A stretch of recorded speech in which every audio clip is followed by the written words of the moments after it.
Hello বন্ধুরা, কেমন আছেন সবাই? আশা করি সবাই ভালো আছেন, সবার সময় ভালো যাচ্ছে এমনটাই প্রত্যাশা ব্যক্ত করছি। আজকে যে মুহূর্তটি আপনাদের সঙ্গে শেয়ার করছি এটা মূলত বিগত ৫ জুন। ওইদিন মূলত আমি ফাঁসিতলা স্বপ্নচূড়া ফাউন্ডেশনের পক্ষ থেকে আবু তাহের ছোট ভাইয়ের মাধ্যমে একটা দাওয়াত পেয়েছিলাম। মূলত পরিবেশ দিবস উপলক্ষে সেদিন আ ছোটখাটো একটা প্রোগ্রামের আয়োজন করেছিল স্বপ্নচূড়া ফাউন্ডেশন।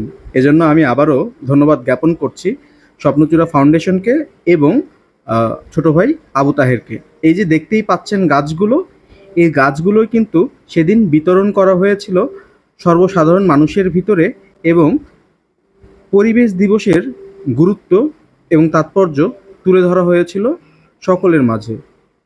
আর তাছাড়া উৎসুক জনতা, বিশেষ করে আমরা নবীন প্রাণদের মাঝে পরিবেশ দিবসের গুরুত্ব প্রতিনিয়ত বলার চেষ্টা করছিলাম। কেননা আপনারা ইতিমধ্যেই জানেন যে দিন দিন পরিবেশের ভারসাম্য কিন্তু ব্যাপকভাবে নষ্ট হয়ে যাচ্ছে। আর এজন্য বৃক্ষরোপণের কিন্তু বিকল্প কোনো কিছুই হতে পারে না। যাই হোক, আমি আবারও ধন্যবাদ জানাচ্ছি স্বপ্নচূড়া ফাউন্ডেশনকে এমন উদ্যোগ গ্রহণ করার জন্য। এই যে দেখছেন যারা সবাই একত্রিত হয়েছিল তারা কিন্তু সবাই গাছ পেয়েছিল।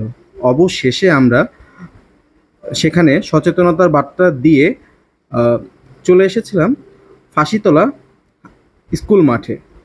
সেখানে আমরা আমাদের পক্ষ থেকে বৃক্ষরোপণ করেছিলাম।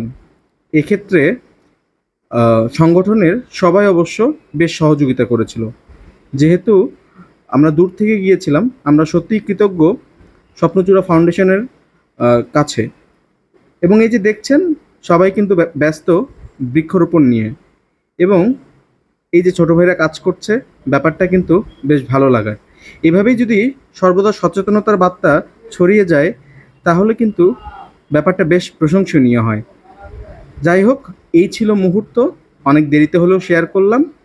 আর আবারও জানাচ্ছি সবাইকে পরিবেশ দিবসের শুভেচ্ছা এবং পুরো পৃথিবীটা সবুজে ভরে উঠুক এমনটাই প্রত্যাশা ব্যক্ত করছি আমার জায়গা থেকে। সত্য কথা বলতে গেলে কি, সেদিন বেশ ভালোই অনুভূতি হয়েছিল আমার নিজের কাছে এমন একটা প্রোগ্রামে অংশগ্রহণ করতে পেরে, এবং আমাদের দেখা দেখে আরও অনেকেই যুক্ত হয়েছিল। তো এই তো আমরা সম্মিলিতভাবে সবাই একত্রে বৃক্ষরোপণ করেছিলাম, ছবি তুলেছিলাম এবং ভালো সময় কাটিয়েছিলাম। তো দেখা হবে আবারও অন্য কোনো বিষয়ে অন্য কোনো দিন। ধন্যবাদ সবাই।